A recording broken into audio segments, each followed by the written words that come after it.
Kryq, emisioni O dhe Kryq, me gazetarin Shkëlqim Bulut-Bashi. Çdo të premte, ora 13, O dhe Kryq, live me mua Shkëlqim Bulut-Bashi. Emisioni Tentuar të arratiseshin nga regjimi komunist i Enver Hoxhës. Bile ka patur këtu dhe familjarët e Enver Hoxhës, përfshirë Kushurinë, Veip Hoxhën dhe familjen e tij, të cilët kanë qenë të internuar në Savër. Përse bëj kjo? Për t'i thënë qytetarëve të tjerë që kur internojnë njerëz të mi dhe burgos ata, ju asu kanë fare në listat e mia. Cilat kanë qenë kushtet që jetonin këta njerëz? Kampi kishte fillimisht 2 lagje kryesore, lagjen të lirë, ata që mbykqyrin më saktë, dhe lagjen sklever të internuarit. Banesat ishin baraka me tulla, 2 sheme prej tullash, themele drejt për drejt në tokë. Kushtet ishin mjaft të pamjaftueshme dhe të dëmshme për shëndetin. Por s'është dakord shpëtimi me këtë. Mund ta ndërpresim që në bashkëbisedim. Atëherë sa i përket jetesës, pati një, sepse shumica e atyre që vinë nga kjo shtresë shoqërore e din, rreth viteve 50 bëri buj në Shqipëri dhe kjo jo vetëm Shqipëri, por bëri buj ndërkombëtare, kampet e internimit siç ishte ai Tepelenës, i Krujës, i Valiasit, ku pati dhe dëmet edhe i Berati gjithashtu pati dhe dëmet të jashtëzakonshme në njerëz. Kjo u ngrit, në fakt, është ngritur si çështje edhe në OKB për shkak të skllavërimit të këtyre familjeve, fëmijë që vdisnin, tashmë dihet janë folur me qindra, nga mungesa e bukës, nga mungesa, jo keqëshkyrja, nga mungesa totale e ushqimit dhe i mbanin, nuk i deklaronin të vdekur për të ngrënë racionin fëmijët e tjerë. Dhe ndërhyrja në OKB bëri që vetë Stalini, i cili nuk kishte po patjetër ishte më Stalini se Stalini, bëri që të ndërhynte tek Enver Hoxha dhe këto kampe të mbylleshin. Pas mbylljes këtyre kampeve, siç ishte Tepelena, Kruja, kampe më shumë se mizore është fjalë e vogël. Keq trajtim në mënyrë të njerëzor. Ndodhi që ai nuk mund t'i linte të shinin armiqtë e pushtetit. Dhe filloi ndërtimi i këtyre kampeve të tjera, siç ishte ai i Savrës, ishte jo vetëm si modele ai, por ishte kryeqendra e gjithë kampeve të tjera të rrethit Lushnjës, siç edhe ju e cituat, rrethi i Lushnjës, duke qenë fusha e Myzëqes këtu dhe palta donte punuar natyrisht dushin sklevrit, kënet ai ishte. Rrethi i Lushnjës pati 11 kampe të regjistruar, po ishin më shumë vende internimi dhe nga Sabra shpërndaheshin në të gjithë kampet e tjera. Këtu pati edhe një histori tjetër që të gjithë e dimne, nëse nuk do të kishte vdekur Enveri, i gjithë kjo shtresë do të grumbulloi në Bedat.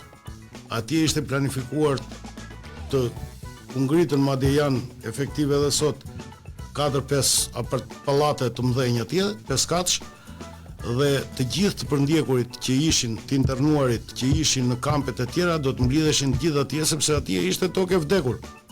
Dhe si toka të vdisnin gjithë këta sklevrit e tjerë të... Shpëtim, kërkoj mirë kuptimin tënd për të ndarë informacionin që kisha përgatitur me gjithë dëgjuesit dhe jo pa qëllim ky informacion ndoshta s'është më i miri, por është ai më i përhapuri, më lehtësisht i gjendshëm në rrjetet sociale ku kujtopikal një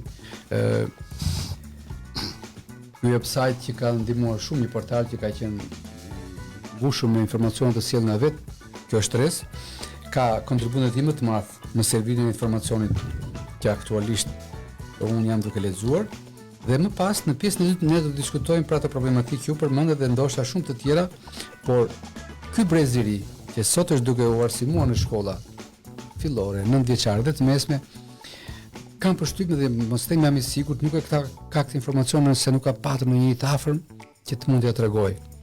Por dalin pastaj tek programet mësimore dhe mangësia që ka ky program për të treguar shoqërisë këtë pjesë të errët të periudhës komunizmit, ndaj dhe sot jam duke ndarë me ju dhe nëpërmjet jush me dëgjues të Radio Lushnjës dhe ndjekësit në rrjetet sociale, kryesisht në Facebook, që të sillen në kujtesë se njerëzit kanë filluar të harrojnë dhe kur njerëzit harrojnë, problemi lehtësisht mund përsëritet. Dhe këtu bëhet fjalë për një të keqe të madhe si komunizmi që nëse përsëritet do të ishte të mërshme kjo përsëritje çnjerëzore e kushteve që sapo përmendë, por disa tjera që janë duke lexuar më pas. Pra, tualetet dhe banjat e këtij kampi ishin jashtë banesave, të përbashkëta për shumë familje. Uji vinte nga puse që shpesh ishte i papastër. Ushqimi dhe gatimi bëheshin në mënyra primitive dhe pothuajse gjithmonë jashtë barakave. Organizimi dhe kontrollet, fillimisht kampet që kishin tela me gjemba u mbyllën ligjërisht, por internimi në Savër më pas vazhdoi në forma që nuk kishin më të rrethuar nga telat, me kufizime të lëvizjes. Internoheshin, por nuk mund të largoheshin pa leje. Të internuarit njiheshin si elemente dyshimt për regjimin, survejoheshin dhe përdore aparati shtetëror për të kontrolluar, survejuar dhe manipuluar ata. Apeli për të internuarit ishte momenti më i frikshëm. Procedurë, një pjesë e jetës së tyre varet nga miratimi i autoriteteve për lëvizje. Rëndësia historike që ka Savra, duke qenë një nga kampet më të famshëm të internimit në Shqipëri, ai shërbeu si një prej qendresave kryesore pas mbylljes së kampit të Tepelenës për të vendosur internuar nga kampet me tela e kampet të tjera. Në total, sipas burimeve historike, Shqipëria kishte rreth 48 kampe internimi dhe 23 burgje politike gjatë regjimit komunist. Kampet ishin pjesë e strategjisë së regjimit për të kontrolluar popullsinë dhe për të ndëshkuar të pakënaqurit në thonjzat kohës. Disa dëshmi dhe burime dokumentare janë dokumente, dëshmi dhe materiale arkivore të cilat mund të gjenin lehtësisht dhe janë interesante te Kujto.al. Arkive online që mbledh dëshmi, fotografi dhe rrëfime nga viktimat e regjimit komunist, ka foto të familjeve në internimit në Savër, foto të fëmijëve të lindur aty dhe dëshmi me emra të internuarish, foto që tashmë shfaqen përfshin njerëz të Savrës në kohë internimi. Ka artikuj që përgatis intervista me njerëz që kishin qenë internuar në Savër, ku rrëfejnë për përditshmërinë, kushtet, kufizimet, traumën dhe ndikimin e gjatë psikologjik dhe social. Një shembull është artikulli e Enver Hoxha në Kurseu as kushëririn e tij në Panorama që sjell kujtimet e ish të internuarve. Pra, të gjithë ata që kanë dëshirë të njohin sadopak mund të hapin Kujto.al për të parë aty çdo gjë që ata janë kurioztar për të njohur dhe vetëm një gjë është e sigurt. Askush nuk ka manipuluar, gjithçka është reale. Njerëzit që aty rrëfen e kanë përjetuar vetë ferrin. Por pse ka ndodhur kjo? Cila është interesi që ne sot e bëjmë publike këtë gjë? Pas publicitetit, përgjigje të mjaft pyetjeve që do t'i japim përgjigje, por dhe nëse keni mund të na i bëni ato nëpërmjet telefonit në 068 9000 955. Mirë kthyer sërish live të nderuar dëgjues këtu në Radio Lushnja dhe në Facebook me mua shkëlqim bashkë si çdo të premtë në kryq.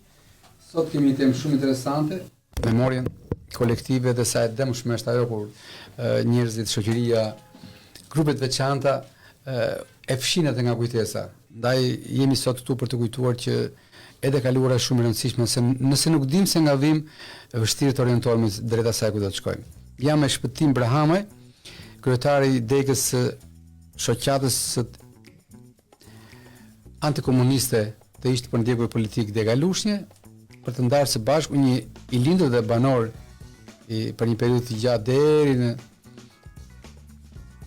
90 në Savër të Lushnjës, Shpëtim Brahama, i cili po ndan me mua këtë shqetësim dhe e përsëris edhe një herë. Deri dje kemi qenë qendër e internimit për gjithë shqiptarët, pa dallim feje, krahine, ideje, bindesh politike. Të gjithë këtu kanë kaluar një kaluar të gjatë, 11 qendra internimi vetëm në Lushnjë, por një gjë dihesh ishte sigurt. Priteshe nga Savra dhe shpërndaheshe po prej Savrës në drejtime të tjera. Përse e sill në vëmendje këtë sot? Pikërisht kjo është arsyeja. Jo vetëm që duhet të harrojmë, por si mund ta kthejmë në ekonomi. Ata që deri dje kanë kaluar këto tmerre dhe vuajtje pafund, sot përsëri u jap një dorë qytetarëve të Lushnjës, bashkisë Lushnjë dhe administratës së saj. këto faremirë mund të kthehen në një vend burimi të ardhurës ekonomike. Por sigurisht kanë nevojë për menaxhim të huajt, por dhe shqiptarët, ata që janë jashtë Shqipërisë, janë kuriozitar të dinë sa të vërteta ishin ato që Enver Hoxha deklaronte si suksese. Çfarë fshihesh pas tyre? Këto sot me pak menaxhim, me një vëmendje përtej bindjeve politike, kthehen në para. Jeni dakord me këtë shpëtim Brame? Para se të dalë të kjo, do të thoja përsëri diçka për Sabrën. Ka pafund për Sabrën. Për tashmë dihen ato, në Sabër ka qenë 5 familje kryeministësh. Ju përmendët të ndjerin Rap Hoxha, i cili ishte ai që formoi Bankën Kombëtare Shqiptare, një ndër themelusit e Bankës Kombëtare Shqiptare, duke qenë edhe si kushëri i tij, edhe ne e dim që ai zhduku çdo gjurmë që ishte afër tij, që dinte për fëmijërinë e tij, për jetën e tij, deri tek burri i motrës, edhe kushërinë çapati, të gjithë. Dhe jeta aty ka qenë tetë e vështirë, siç edhe thatë ju, po ja anashkaloj gjithë atë dhe po them, siç edhe thatë juve, sot është mundësia që ne të mos harrojmë. Uroj dhe shpresoj që kjo mos bëhet me tendencë. Sepse nëse harresa bëhet me tendencë, do të thotë që ne kërkojmë të zhdukim çdo gjurmë të atij regjimi gjakatar që shpesh e kanë krahasuar edhe me Holokaustin, po them unë, po që për mua dhe për shumë të tjerë si unë ishte edhe më i rëndë se Holokausti. Holokausti ishte në kushte lufte. Pikërisht. Prandaj thash ishte më i rëndë sepse ishte në kushte paqe. Vllai vllan. Vllai vllan, baba i djalin, të gjithë familja, pra e gjitha ishte shpërbërja gjenetike e familjeve që i dhan tonin historisë kombëtare. Dhe lëvizjeve patriotike. Patjetër, gjithë historisë kombëtare, atëtare kombëtare. Sot në Lushnjë ka disa rënoja, po them, po që disa edhe me pak mund, me shumë pak mund, rinovohen dhe shumë mirë mund t'i japin turizmit qytetit ton një atraksion të jashtëzakonshëm, sepse të gjithë, sidomos Evropa perëndimore, ka një interes të shtuar dhe një kuriozitet shumë të madh sa i përket periudhës komunizmit në Shqipëri. Nuk them se nuk është bërë asgjë, por është bërë shumë pak. Është bërë shumë pak. Në Sabër për shembull ka qenë një godin që ishte kinemaja e sektorit, i thoshim ne, dhe pikërisht në atë kinema që sot është rënuar u sham totalisht, domethënë për të bërë një shesh, një investim të bashkisë atje. Në atë kinema janë dhënë vendime gjyqësore që në çdo kohë, në çdo mendje njerëzore janë të jashtëzakonshme për sa i përket karakterit dashakeqës tyre. Janë dënuar sa e sa individ dhe familje në atë kinema. Dhe ato mure kishin vesh, ato mure dëshmonin për si thuash ignorancën e pushtetit të asaj kohe dhe damet që i shkaktuan njerëzve të cilët edhe pse ishin vërtet në kushte internimi, ishin njerëz që kishin mbaruar universitetet më të zëta të globit, të Evropës dhe të botës. Dhe ishin aty pikërisht se ishin kundërshtar të regjimit, kundërshtar të komunizmit, ishin atëtar, ishin antikomunist. Ajo kinema u sham, pra një gjurmë historike e asaj periudhe u zhduk. Shumë mirë ajo kinema mund të kthehej në atraksion turistik.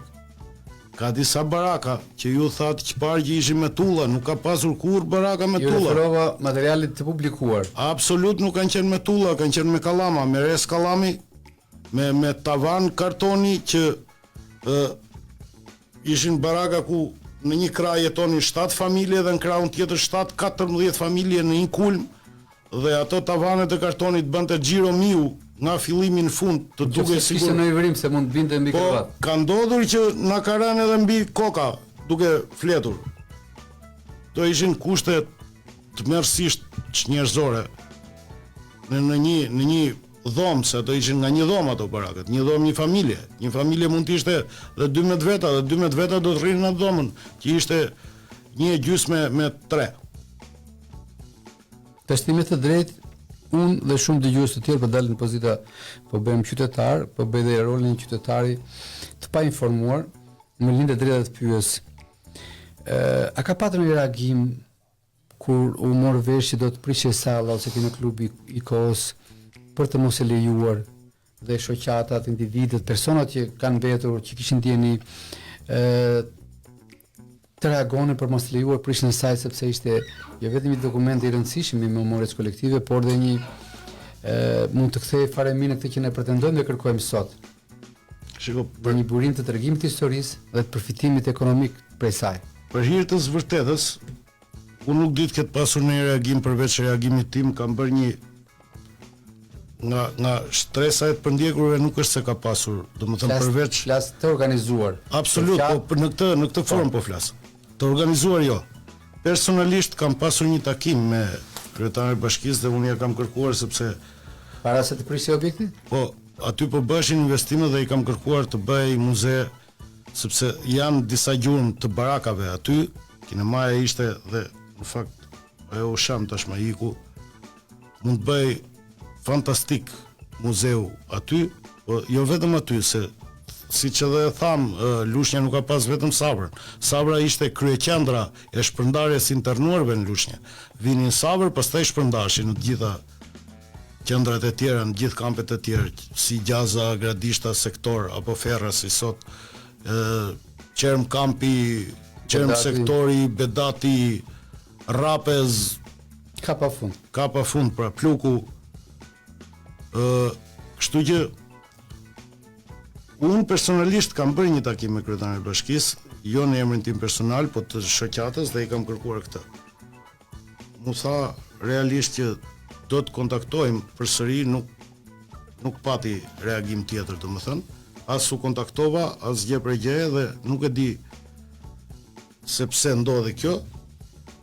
Nuk di, heshtja e institucioneve për mua dhe mos bashkëpunimi apo mos koordinimi me grupet e interesit në rastin konkret për këtë që ne po flasim, nuk më duket normal.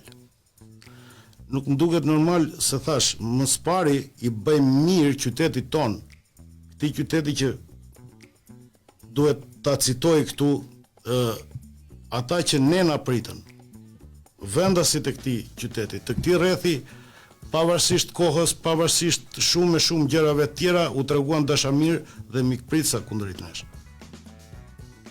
Dhe për këtë natyrisht që i kemi falenderuar dhe falenderojmë gjithmonë gjithë vendalint e këtij qyteti.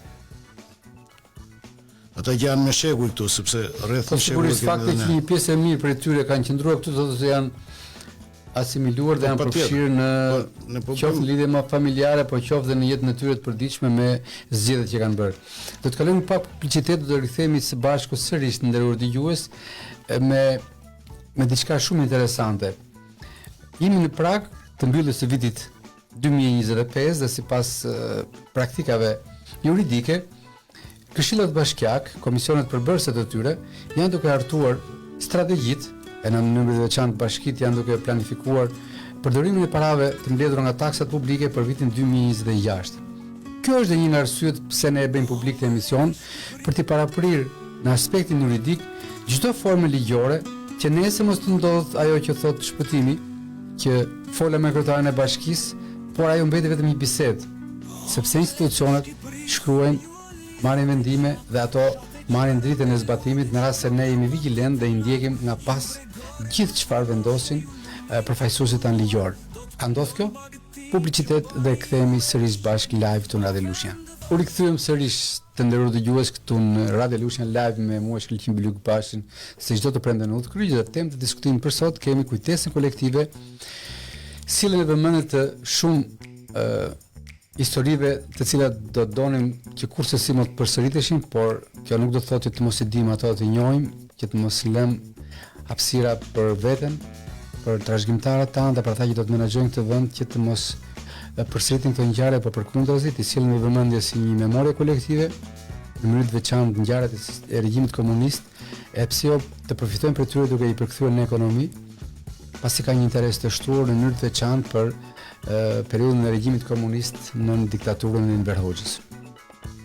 Por çfarë ka ndodhur me këto vendet e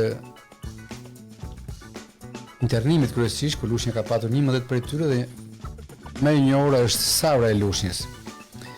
Prezantohen në pjesën e parë një histori të shkurtër të krijimit të qendrës internimit në Savër, një qendër internimi që ka qenë kryesisht burg me tela me gjemba dhe i ruajtur në mënyrë me ushtar fillimisht, me një komandë ushtrie e cila kontrollonte dhe bënte një apel për çdo 2 herë në ditë në mëngjes dhe në mbrëmje të gjithë personave që ishin vendosur për ta kaluar aty dhe shoqëroheshin me ushtar në zonat ku punonin dhe me makinat apo në këmbë në varësi të largësisë kishin në atë që sot quhet Mqinçi i Savrës, sot dikur ka qenë një zonë kënetore.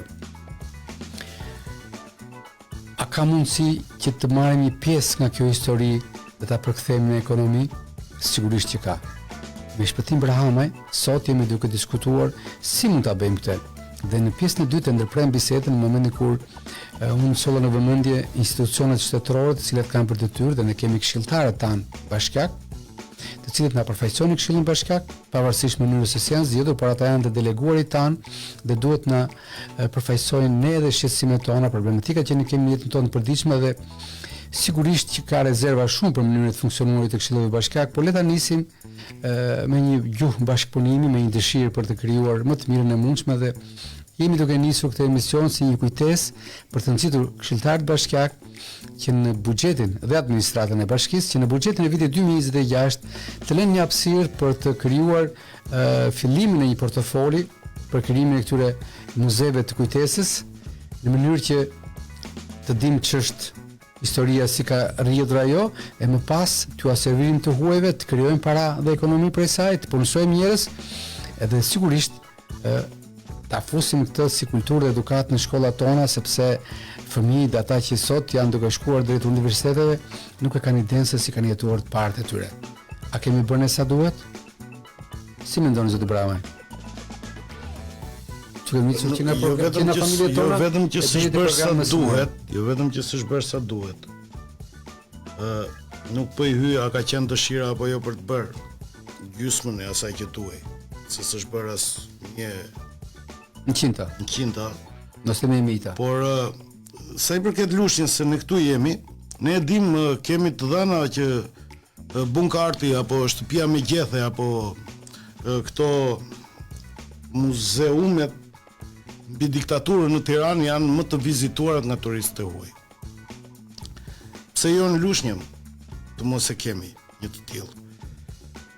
Duke qenë se natyrisht ne si qytet nuk është se jemi bashkime të ardhura wow dhe po dhe pa të nuk jemi. Po gjithsesi, po nuk jemi si Tirana, Durrësi dhe buxhetet e bashkive të tjera të mëdha të vendit. Dhe sugjerimi im natyrisht që ata që merren me planifikimin e buxhetit kanë 500.000 zara të tjerë punë për ta, domethënë, por do doja që s'pari të heqim dorë nga harresa. Kjo është tejet e rëndësishme. Thash, në rastin më të mirë, po e them nuk është dashakeqëse, shpresoj të mos jetë dashakeqëse, memoria e shkurtër, sepse e di mirë që nëse harrojmë këto do të na përsëriten, është taksative kjo, sepse ne i kemi harruar dhe nuk dim të mbrohemi nga e keqja që na ka pllakosur dikur dhe historia tregon që ciklohet, gjithmonë ciklohet, ka riciklime, rikthime të cikleve historike. Ishte dhe thash, ato objekte që kanë mbetur janë drejt rrënimit total. Ka nëse unë shikoj mungesë bashkëpunimi më së pari. Mungesa bashkëpunimit jo vetëm për këtë, sa i përket kësaj shtrese shoqërore, jo vetëm sa i përket memorjes, por në shumë aspekte të tjera këtu ka mungesë të theksuar bashkëpunimi nga institucionet e qytetit tonë. Dhe shumë mirë, siç e tham përpara, mund të bëhet një qendër muzeu për diktaturën në Savër, apo diku tjetër ku është më e përshtatshme akoma. Sabra ka ende disa rënoja dhe mund të gjendet edhe hapësira ligjore, sepse është diskutuar që ato janë tashmë të privatizuara. Mund gjendet edhe hapësira ligjore që këto, duke qenë se janë gjurmë thelbësore të atij regjimi, mund edhe të shpronsohen, mund edhe të krijohet një farë bashkëbisedimi apo bashkëpunimi me ata që i kanë privatizuar këto ndërtesa. Mund të bëhet diku një lehtësi tjetër, mund të shpronsohen, mund të merret. Nëse ekziston dëshira mundësi në pafund. Po qëse që unë për këtë po flas. Dëshiroj të mos jetë mungesë dëshire. E dëshiroj shumë këtë. Unë do ta sjell në një këndvështrim tjetër. Domethënë, jemi në një fazë ku duke i kërkuar atë që ju përmendët dhe unë gjithashtu i mëshoj në rrugë institucionale, këtu kjo mënyrë të komunikuarit në një është edhe shteruese, nuk le hapësira për interpretim nëse gjendet koha e dur, momenti i dur, njerëzit e dur. Jemi tamam në kohë që nesër mos themi që shikoj se i kishim, por nuk i kemi më. Dëshirë bashkisë, nuk mund ta themi këtë. Nuk besoj se ka një bashki e cila nuk dëshiron që të ketë të ardhura më shumë nga çka aktualisht. Po sigurisht duhen bindur ata që planifikojnë parat dhe të tjerët që i miratojnë këto para ose i ndryshojnë, që qëllimi nuk është vetëm një qëllim personal që ne duam të cilën vëmendje një kohë të vjetër diktaturës. Jo, është një mori të mirash që ka duke sjellë vëmendje një gjë të tillë. E para, memoria kolektive duhet të di, njerëz duhet të dinë se nga vinë, në të padiskutueshme, edhe kjo është një mënyrë. Nëse nuk dim nga vinë, nuk do dim ku do shkojmë. Një miku im më shkruan që njerëzit që nuk kërkojnë asgjë, meritojnë çdo gjë. Pra, nëse ti nuk kërkon, atëherë do të vinë gjëra që ti i meriton sepse nuk di të kërkosh. Është shumë filozofike, por është shumë aktuale. Duhet të ndaj një shqetësim tjetër që ka të bëjë me po në këtë mos rrim vetëm tek tema që mjaft njerëz që se kanë jetuar atë kohë, por janë dëgjues tan, që mund ta paragjykojnë që e kanë sepse duan të sjellin historinë e tyre, të familjeve të tyre apo ta këtu të lutem jam duke thënë diçka tjetër. Unë do të sjell në vëmendje, do kërkoj nëpërmjet mikrofonit dhe gjithë njohjeve që ne kemi, por në veçantë këshilltarëve dhe administratës bashkisë. Para shumë kohësh është bërë vendosja e emrave të rrugëve të qytetit të Lushnjës. Në atë kohë kaloi me pak diskutime, jo me shumë polemika, por jo pa të fare, që sot kemi emra rrugësh të cilat parë që atëherë kanë pas kundërshtime, kurse sot kanë shumë më tepër. Njerëz të cilët nuk kanë asnjë kontribut, asnjë lidhje me Lushnjën dhe gëzojnë emrat e disa rrugë, gëzojnë emrat e tyre. Por unë nuk mund të rri pa përmendur këtu një emër, të cilin jam i sigurt që të gjithë do ta mbështesin. Rruga nga Posta e Vjetër deri te Kypsiloni nuk ka emrin Vaçezela. Nuk ka rëndësi çfarë emri ka sot. Në ka rrugë e cila duhet të ketë emrin Vaçezela, është ajo rrugë sepse është rruga në cilën ka lindur dhe është rritur kjo vajzë. Dhe nëse nuk sill në vëmendje emra kaq të shquar, unë po ashtu do dëshiroja me shumë këmbgulje të shfrytëzojnë gjitha mundësitë dhe rrugët që shtëpia e Vaçezelës, pavarësisht historikut të saj, kush e ka marrë, si është siguruar, si është bërë, të bëhet një muze, ta mbaroj të lutem, të bëhet një muze, pra nuk pa kërkoj muze vetëm për diktaturën, por çdo objekt që mund të kthehet në muze dhe ne jemi në kohë sot, sepse nëse me zhvillimet urbane, nëse ato rrafshohen, ndërse poseduesit e rinj i japin zhvillime të reja, do të jemi vonë. Ajo që doja të thoja që po tentoja të ndërprisja ishte kjo. Unë nuk jam këtu për të thënë vetëm për ne jemi lushnjar. Këtu na ka rënë koka e duam qytetin tonë. Duam po ashtu që pasardhësve t'u lam atë që duhet t'u lam. Kush është Vaçezela? Dhe pse i mungon asaj rruge e emri i saj? Vaçezela e ka bërë Lushnjën të njohur. E ka bërë shumë të njohur. Ishte një zë brillant që nuk i vjen më jo Lushnjës, po kombit. Dhe natyrisht që e meriton. Dhe jo vetëm Vaçezela, këtu ka kontributor të tjerë të qytetit. Është listë e gjatë. Dakor? Dhe këtu unë shoh në për rrugë emra që s'kan asnjë lloj lidhje as me qytetin, po as ndonjë kontribut të dhënë, qoftë edhe kombëtar, se s'po them vetëm për qytetin e Lushnjës, po qoftë edhe kombëtar. Emra që s'kan asnjë lloj kontributi. Nëse institucionet apo se ajo është në varësi të bashkisë dhe kur u bë atëherë pati shumë polemika në qytet, vendosja e emrit pa kriter të rrugëve apo emërtimeve edhe të jo vetëm të rrugëve. Nuk e di çfarë kriteri është përdorur. Ligji është i qartë. Ligji është i qartë. Tani ne mund t'i bëjmë qoka miqësisht të shpëtimit, shkëlqimit e dikujt tjetër, edit, por problemi qëndron që në institucione duhet vetëm të shohim ligjin dhe asnjë gjë tjetër. Qokat janë jashtë institucionit, janë personal, nuk janë institucional. U vendosën pas një lloj kriteri, sipas me. Njerëz pa kontribute. Emra që ne themi pa kontribute, po që emra edhe shpesh i kanë bërkeqja e qytetit. Kanë bërkeq njerëzve të këtij qyteti, emrit të këtij qyteti. Janë vendosur për institucione, rrugë, po them, emërtesa të tilla. Patjetër që kjo duhet të kishte ndryshuar dhe shpresojmë të ndryshojë. Asnjë nuk kemi vonë. Do të kalojmë pak publicitet dhe do rikthehemi sërish në pjesën e fundit. Si mund ta ndryshojmë këtë realitet dhe cili është roli i arsimit për të futur tek fëmijët në moshë të vogël një edukim ndryshe sa i takon të kaluarës historike të shqiptarëve.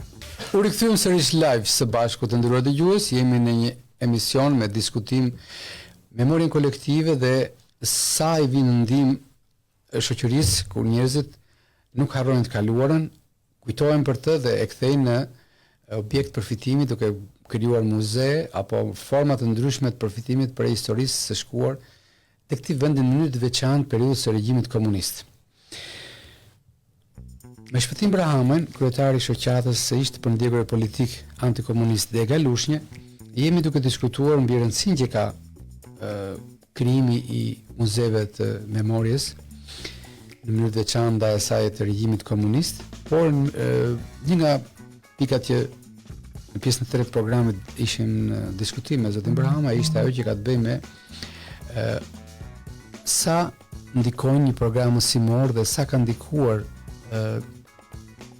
në literaturën arsimore pikërisht kjo pjesë që jemi duke diskutuar zoti Brahama. Përket kësaj që ju po thoni, unë do të referohem një kleriku të shquar i cili provoi mbi lëkurën e tij vojtet e komunizmit, Padër Zef Plumit, i cili ka thënë: këtij popullit duhet ndrruar truni. E truni ndrohet kryesisht në shkolla. Shkolla është kur themeli i së ardhmes së një kombi. Ne ende vazhdojmë sot në tekstet mësimore të shohim pjesë të diktaturës ku i thuret lavdi atij regjimi. Figura që ende nuk kanë zënë vendin që meritojnë në tekstet shkollore. Gjithë kjo periudhë është një periudhë e errët e kombit tonë. Rishikimi i historisë nuk është i plot. Nuk është serioz. Rishikimi kjo të shoqërohet me vendimet të parlamentit që të përfshihet në program mësimore. Shiko, ajo që unë thatë që ka akoma segmente që kanë mbetur nga literatura dhe demagogjia e regjimit komunist që për inercia apo për dëshirë të drejtuesve momental apo në periudhë caktuara ka arritur të jetë pjesë e programit mësimor dhe kjo është e turpshme. Ajo që unë kam vënë ndër vite në tekstet shkollore, po sidomos nëse i referohemi në total historisë Shqipërisë, së kësaj periudhe që është pa diskutim periudha më e errët e kombit tonë. Madje shumë më e errët edhe se pushtimet. Sepse pushtuesi është pushtues, ai mund të bëjë dëme të jashtëzakonshme, si e populli i tij e të tjera me radhë, por popullit tënd i bësh dëme të pariparueshme, të pakthyeshme, jo vetëm në memorie, por në gjithë gjenezën e kombit, këtë e bëri vetëm Enver Hoxha. Diktatura, se ai nuk ishte vetëm. Historianët tanë ende vazhdojnë të jenë të indoktrinuar katërciprisht. Kjo shfaqet natyrisht edhe në tekstet shkollore. Shfaqet, por nëse ne e shohim tekstet shkollore, kjo do të thotë që ne deformojmë memorien e këtij kombi. Nuk mund t'i thurim ende sot, pas 35 vjetëve, të ashtu quajtur demokraci, shoh nëpër media apo qoftë edhe në tekstet shkollore prap, të flitet për diktaturë. Ajo është pjesë e historisë. Është pjesë e historisë, do të diskutohet pa diskutim në tekstet shkollore. Duhet të jetë pjesë e teksteve shkollore historisë, të gjuhës. Por mënyra se të diskutohet duhet të jetë përcaktuar me ligj. Por jo vetëm kaq, por ajo duhet të tregohet ashtu siç ka qenë. Sepse historia nuk është prallë, e thot shpëtimi se i ka thënë gjyshi që në filan vend është luftuar në mënyrë të paepur kundër Gjermanit, ndërkohë që një botë e tërë u drodh nga Gjermani, ne e luftuam me pushkë me gjalm. Janë absurditete. Absurditete. Normalisht të dhanat kanë dalë 28.000 dëshmorë, thot. Thuhej dhe thuhet edhe sot. Ndërkohë që është diskutuar nga një ish deputet i parlamentit ton, madje bëri buja jo, kur ai e tha në parlament 28.000 dëshmorë dhe 400 gjerman dhe italian, nga këta dhe të vdekur edhe për shkak të smundjeve, rezultojnë me humbje jetë gjatë periudhës luftës. 400 me 28.000. Ai deputeti tha pas kanë qenë spurdhjakta, jo luftëtar. Nëse shifrat janë të sakta, se prapë kemi rezerva. Shiko, rezervat, nëse del dokumenti po që e autentik nuk duhet diskutohet. Dokumente ka pa fund. Arkivat, një pjesë e mirë e tyre ende nuk është prekur. Ka pa fund dokumente. Si mund ta ndryshojmë këtë realitet? Cila do ishte rruga që të jetë efikase, jo për të mbushur kohën dhe në këto 35 vjet kanë dalë filiza të rinj që e njohin mirë historinë. Unë mund të përmend dika për shembull, quhet Hasan Bello. Një historian i ri, i cili me shumë realitet dhe originalitet e shpreh shkencërisht historinë, po sa merren për bazë këta filiza të rinj. Se kjo punë nuk fillon vetëm tek Ministria e Arsimit, kjo fillon tek Akademia e Shkencave të Shqipërisë, tek institutet histologjike. A ekzistojnë këto vallë? Sa efikas janë? Kjo është për të ardhur keq se unë nuk di të ekzistojnë këto dhe të kryejnë funksionin. Doli një tekst historie para disa vitesh, tekst i historisë 12, ku merrte pjesë, po i përmend me emra, Beqir Meta edhe Muharrem Deshgiu. Dhe pati një polemik të jashtëzakonshëm nga pjesa tjetër e të ashtu quajtur e historian që mbronin dhe e mbrojnë edhe sot diktaturën. Kjo është absurde. Është absurde. Natyrisht që propaganda ka bërë efektin e saj. Absolut, sepse njerëzit nuk e njohin. Dhe pikërisht duke mos e njohur, bien viktim të kësaj propagande. Por nuk njohin realitetin. Realiteti shpaloset më së pari thash në tekstet shkollore. Ta ketë të ngulitur në memorien e tij çdo shqiptar që diktatura ka qenë pjesa më e errët e historisë së Shqipërisë, që nga lashësia po them. Le ta sillim pak në rrafshin lokal.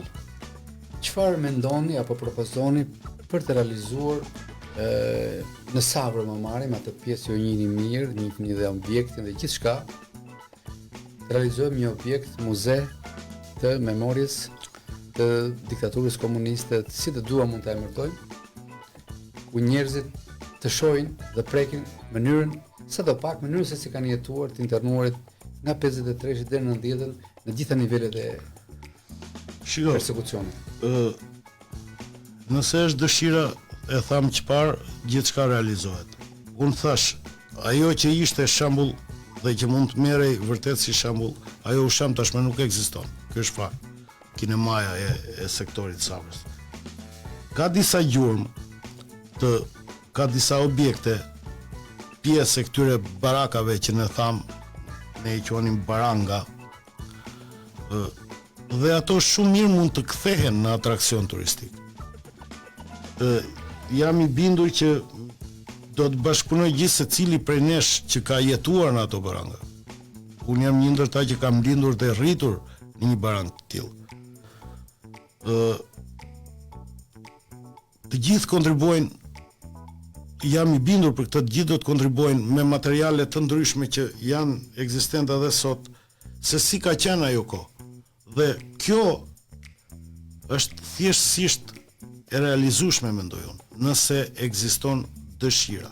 Dhe natyrisht, këtu duhen të përfshihen edhe specialistë të muzeve, ata që merren me sigurisht njohës të mirë të kësaj fushë. Pikërisht. Edhe historian, po që do të bëjnë rezumen, natyrisht rezumeja bëhet nga historian. Ata që e kanë përjetuar dhe mësojnë gjithë ata që do të shkelin me atë. Po pikërisht pra, sepse çdo muze ka Ciceronin, e dim, po Ciceroni nuk mund të flasin ajër. Një njeri që më ka ndodhur, faktikisht jam skandalizuar, kam shkuar në një vizitë mësimore me nxënësit në Muzeun Historik të Krujës, dhe Ciceroni atje jo mua, por nxënësve i tha, ju e dini që këtë muze aty kanë qenë një grup arkitektësh, skulptorësh të talentuar. Ai thoshte këtë muze ka bërë Pranvera Hoxha. E citoj disa herë. Dhe kjo jo më larg se para disa muajsh. Dhe çfarë presim ne akoma? Kjo është skandaloze për mua. Ciceroni i Muzeut Historik Kombëtar në Krujë disa herë përsëriti. Këtë muze formën arkitekturore e ka projektuar Pranvera Hoxha. Kur në fakt ka qenë një grup, kur në fakt ishte një grup arkitektësh. Dhe përmend të shpesh përveç Pranverës edhe skulptorë të tjerë. Ne kemi Jana Paçon, një ndër skulptorët më brillantë që ka pasur Shqipëria.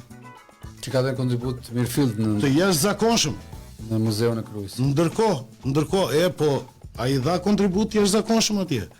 Por figura e tij u lan hije nga dikush tjetër që ishte i përgëdhelur i diktaturës.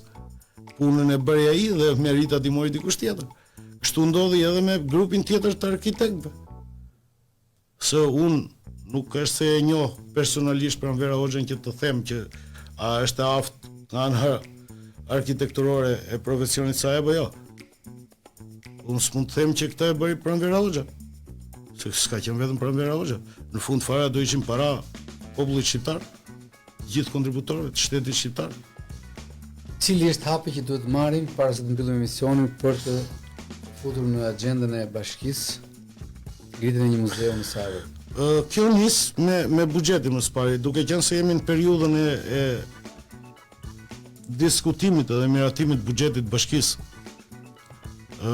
Duhet patjetër që zarat veçantë të buxhetit të qytetit t'i kushtohen edhe kësaj që ne po diskutojmë.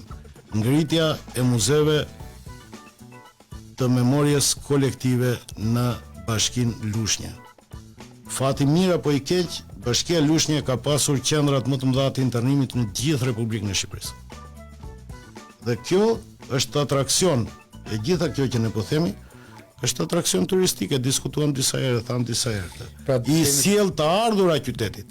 Nëse do të investohen 5 lekë sot, ato 5 lekë që mund të investohen sot mund të bëhen 500, 5.000, 50.000 nesër. Pikërisht. Dhe natyrisht jo vetëm ekonomikisht i bën mirë qytetit. Kjo e një ndërkombëtarisht. Sigurisht vjen amplifikohet numri i vizitorëve dhe i përfitimeve që vijnë nga një vëmendje e shtuar.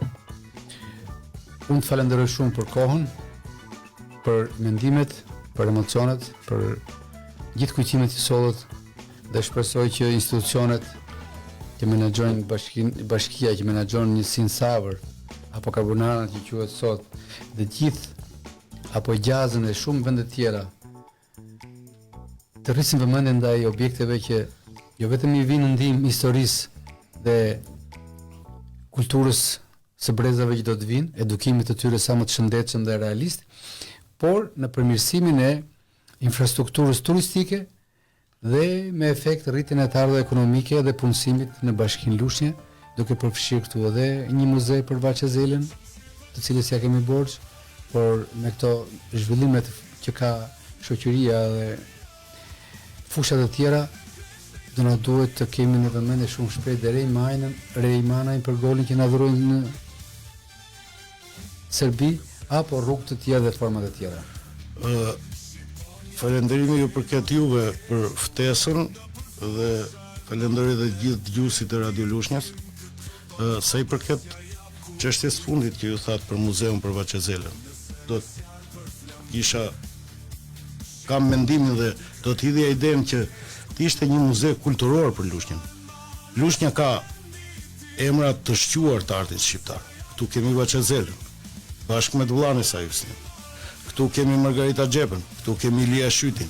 Të bëhet një muze edhe sportist të shquar. Kemi Florian Markun, kemi Rejmanën sot, po edhe të tjerë, kemi pasur Dake Sherifin, dhe shumë të tjerë, po pikërisht. Dhe të formimi një muzeu kulturor, natyrisht që ka muze qyteti jon, por një pavion i rëndësishëm mund të jetë dhe ky. Kulturor i artistëve dhe sportistëve të Lushnjës. Dhe edhe ajo tjetra që ne tham për sa i përket kampeve të internimit. Natyrisht, unë mbetem shpresë plot sepse për fatin ton të mirë kryetaria jonë e bashkisë i përket fushës historisë dhe ajo e një mirë besoj. Dhe duke qenë se ka këtë formim, besoj se diçka do të ndryshojë në këtë vit. Edhe njëherë ju falenderoj juve për ftesën dhe gjithë dëgjuesit e Radio Lushnjës do që ata na ndoqën. Faleminderit. Faleminderit. E mbyllim këtë emision dhe për sot ndërrohet dëgjues nga unë Shkëlqim Blikbashi. Po një fundjavë më ardhmë ju takofshim të premtën e ardhshme. Emisioni U dhe Kryq me gazetarin Shkëlqim Blikbashi. Çdo të premte, ora 13, U dhe Kryq, live me mua Shkëlqim Blikbashi. Emisioni U dhe Kryq. Na shkruani në Facebook për pyetje, sugjerime dhe komente.